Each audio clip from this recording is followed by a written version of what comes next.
Respected YouTube viewers, अगर आप में से किसी ने अभी तक हमारा यूट्यूब चैनल सब्सक्राइब नहीं किया है तो आपसे यह रिक्वेस्ट है कि आप हमारे इस चैनल को सब्सक्राइब कर लें ताकि हमारे सारे वीडियोस आप तक पहुंच सके। हमारे चैनल का यह ऑब्जेक्ट है, यह मकसद है कि हम सोसाइटी के अंदर, समाज के अंदर जो भी इंटेलेक्चुअल क्लास के लोग हैं, आर्टिस्ट हैं, म्यूजिशियंस हैं, लेखक हैं, कवि हैं, जो भी लोग हैं जिन्होंने अपने जीवन को कला के क्षेत्र में, साहित्य के क्षेत्र में, आर्ट के क्षेत्र में, पेंटिंग के क्षेत्र में, म्यूजिक के क्षेत्र में या लेखन के क्षेत्र में, जिस भी क्षेत्र में समर्पित किया है, उन सारे लोगों के बारे में, उनके जीवन के बारे में, उनके आर्ट के बारे में हम आप तक जानकारी पहुंचाएं। आज हमारे साथ काशी, बनारस, वाराणसी में मनमत कुमार दास आर्ट सेंटर में श्री प्रदीप कुमार पाल जी हैं।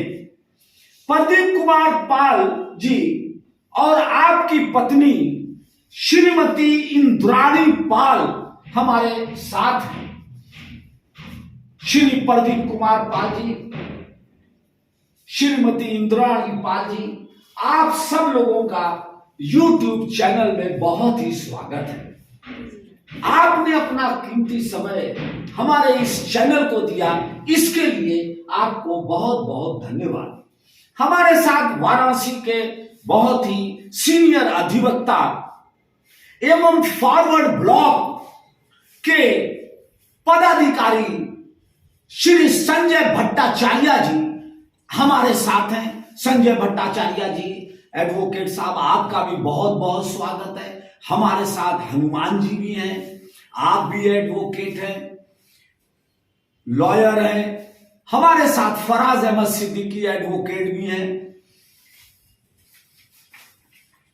जो सबसे हिस्टोरिकल और विशेष बात है वो ये है कि मनमत कुमार दास जी, जो न सिर्फ काशी में बल्कि पूरे देश विदेश में अपनी आर्ट और पेंटिंग्स के लिए मशहूर थे, प्रसिद्ध थे, और उन्हीं की पुत्री आज हमारे साथ श्रीमती इंद्राणी पाल जी हैं।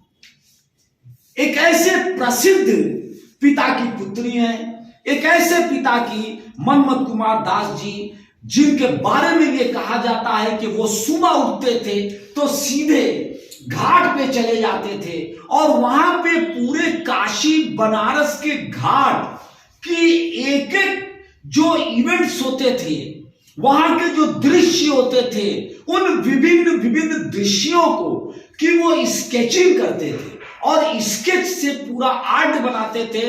वो दृश्य स्केच के थ्रू वो प्रदर्शित करते थे, एग्जिबिट करते थे। ये एक अपने आप में एक विलक्षण व्यक्तित्व उनका था। और वाकई ये जो स्केच, ये जो पेंटिंग्स हैं उनकी, वो अद्भुत है। अद्भुत इस सेंस में है कि ये बड़ा मुश्किल काम है। ये लगता है जैसे जीवंत पेंटिंग हो। ये जीवंत पेंटिंग है। श्रीमती इंद्राणी पाल जी, पिताजी मनमत कुमार दास जी के बारे में कुछ बताएंगी, कुछ प्रकाश डालेंगी? जी, मनमत कुमार दास जी 17 साल की आयु में अपने गांव मैमन सिंह डिस्ट्रिक्ट किशोरगंज से शांति निकेतन अपनी कला शिक्षा के लिए गुरुदेव रविंद्रनाथ के पास पधारे। फिर टैगोर जी ने उनको नंदलाल बोस के पास भेजा और यहीं से उनकी 1940 में उनकी कला शिक्षा प्रारंभ हुई।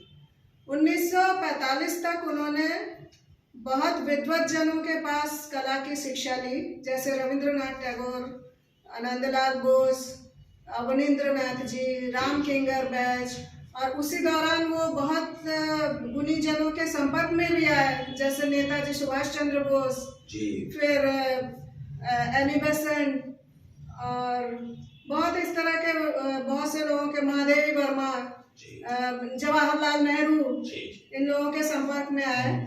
फिर वहाँ से नंदलाल बोस ने उनको बनारस भेजा शिक्षक के रूप में। उन्होंने बेसेंट थियोसॉफिकल सोसाइटी को ज्वाइन किया 1945 में।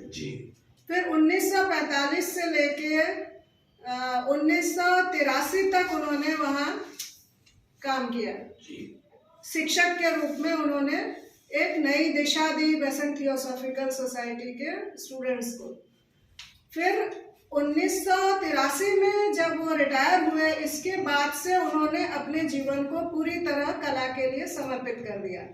वो प्रतिदिन प्रातः उठकर गंगा जी जाते थे, और गंगा के केवल घाटों का ही उन्होंने चित्रण नहीं किया, वहाँ की दैनिक जो जीवनचर्या है और जो भी प्रकृति है घाटों की, गंगा को लेके जो मान्यताएं हैं, सब कुछ उन्होंने अपने चित्रों में चित्रित किया। और फिर वो बाकी दिन भी वो पूरा समय अपना घाटों के चित्रण में ही लगाते थे।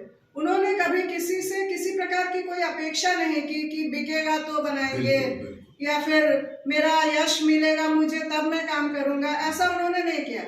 और 2007 तक उन्होंने निरंतर घाटों पे चित्र बनाया। और सबसे बड़ी और बनारस वासियों के लिए गर्व की बात है कि उन्होंने घाटों का जितना चित्रण किया है वैसा आज तक किसी आर्टिस्ट ने नहीं किया।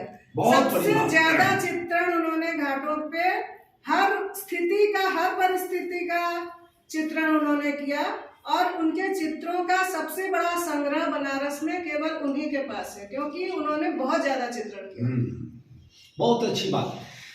ये मनमथ कुमार दास जी का जो मेजर शोज था वो 1942 में जहांगीर आर्ट गैलरी मुंबई में रहा।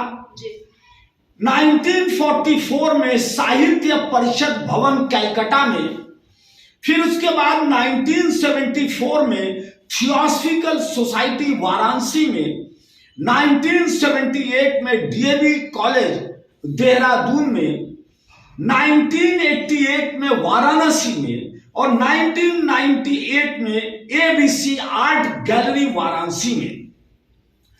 Manmath Kumar Das ji was born 15th October 1923 and he died on 29th August 2007. ये इतनी बड़ी प्रतिभा, एक ऐसी प्रतिभा जो अद्भुत प्रतिभा है, उसको एक्सप्लेन नहीं किया जा सकता, वर्ड्स हमारे पास नहीं है।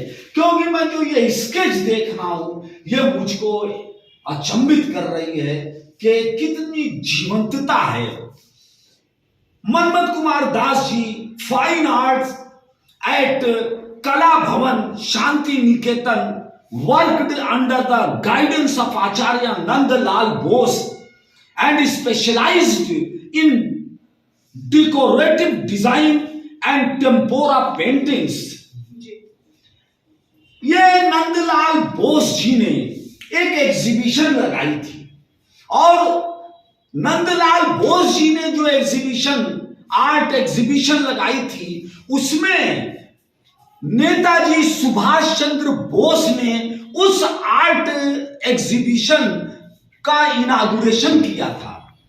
संजय भट्टाचार्य जी हमारे साथ हैं। ये नेताजी ने उस आर्ट गैलरी का जो इनागुरेशन किया था उसके संबंध में हमारे यूट्यूब व्यूवर्स को कुछ प्रकाश डालें। जी, 1938 में जी नेताजी जब कांग्रेस का अध्यक्ष बने जी, तो उस समय नेताजी को नंदलाल बोस जी आर्ट एग्जीबिशन का उद्घाटन करने के लिए वहां आमंत्रित किए थे। तो एक फोटो है जिसको हम देखे हैं, उस फोटो में मनमोहन कुमार दास जी भी उसमें उपस्थित है। कम उम्र है, जी। हमको लगता है कि 17 साल के होंगे ये। 17 साल। हाँ, दुबले से ऐसे जी। बाप में भी दुबले ही थे, जी। काफी हैंडसम थे। हमने उनको घाट में भी देखा है जी। पेंटिंग करते हुए।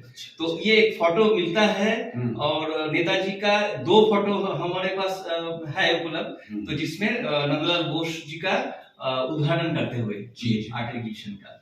तो नेताजी इस तरह से कला को आगे बढ़ाया जाए, इस पर नेताजी का बहुत बड़ी बात है। संस्कृति का- ये बहुत बड़ी घटना है, बहुत बड़ी बात है कि नेताजी सुभाष चंद्र बोस ने नंदलाल बोस जी के आर्ट गैलरी में उद्घाटन किया उसका। हम फराज से कहेंगे कि वो जरा मनमत कुमार दास जी के फोटो को हमारे YouTube व्यूवर्स को दिखाएं, जरा और करीब आकर दिखाएं। मनमत कुमार दास जी,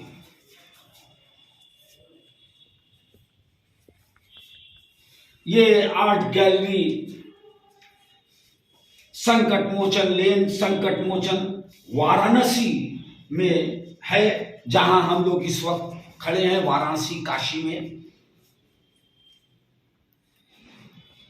ये जो पेंटिंग्स हैं, ये जो स्केच पेंटिंग्स हैं, स्केच आर्ट है, इसके बारे में कुछ विशेषता इसकी क्या है, हमारे व्यूवर्स को ये बताएं। जिसमें ये जो स्केचेस हैं, कुछ जी। स्केचेस तो पेन से किए गए हैं, चाइनीज इंक और पेन से यूज किए जाते थे उस जी। समय। और ये सब जो है, ये कपड़े के छोटे टुकड़े को कपड़े के छोटे टुकड़े को स्याही में डुबोकर हाँ। और उस स्याही से उस कपड़े से ये फिल किया जाता है। ये फिल किया गया है। तो उनका मानना था कि बहुत साधारण चीजों से भी हम आर्ट बना सकते हैं जी।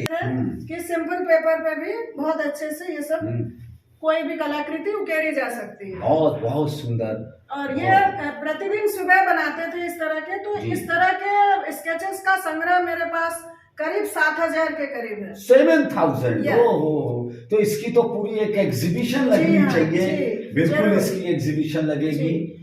और ये वाकई अद्भुत पेंटिंग्स है। टेम्पोरा पेंटिंग है, इसमें अर्थ कलर यूज किए गए हैं। अर्थ कलर यानी कि नेचुरल कलर, कोई जी। केमिकल कलर नहीं। रामदास, गेरू या विभिन्न तरह के स्टोन्स को घिस के जी, जी। ये कलर्स बनाए जाते थे और प्राकृतिक गोंद का उपयोग किया जाता था।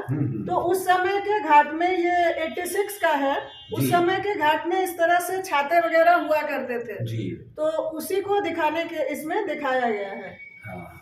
इसमें कोई भी जो है केमिकल केमिकल यूज नहीं नहीं, कोई है, केमिकल सब नहीं, नेचुरल सब कलर नेचुरल है। है। और ये स्वयं बनाते थे, जी सब हाँ। स्केच करते जी। थे। देखिए कितनी सुंदर आर्ट है, कितना नेचुरल ये उनका है। सिग्नेचर देखिए, ये भी बहुत यूनिक है। सिग्नेचर। जी।